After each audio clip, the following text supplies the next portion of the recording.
For years, my life had been consumed by a single, terrifying legend: the silent choir of St. Giles.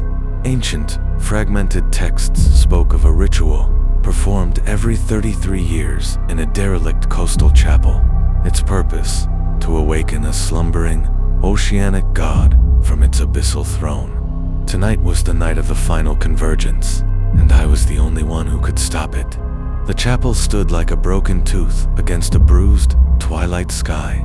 The air was thick with the smell of salt, rot, and something else, an ozone temps like the breath of a forgotten storm.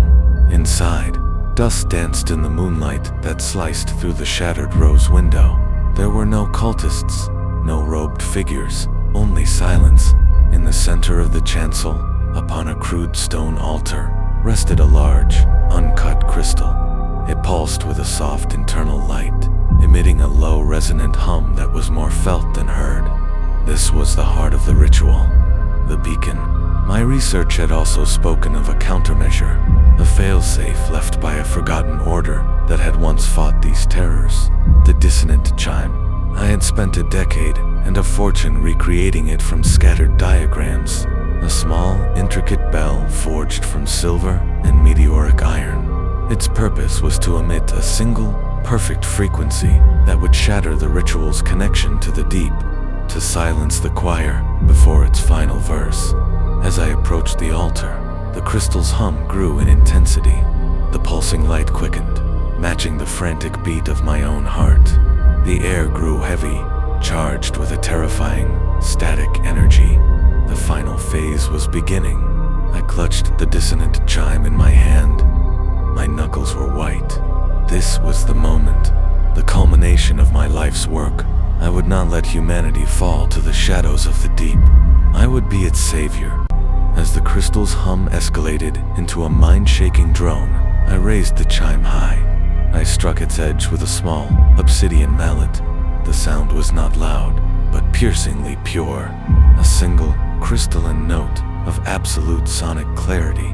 It sliced through the drone, and for a heartbeat, the two frequencies battled for dominance. Then, with a sharp crack, a fissure raced across the face of the glowing crystal. The hum died instantly. Silence, absolute, profound, and perfect silence. A wave of triumph washed over me. I had done it. The ritual was broken. The world was safe. But the silence did not feel peaceful. It felt wrong.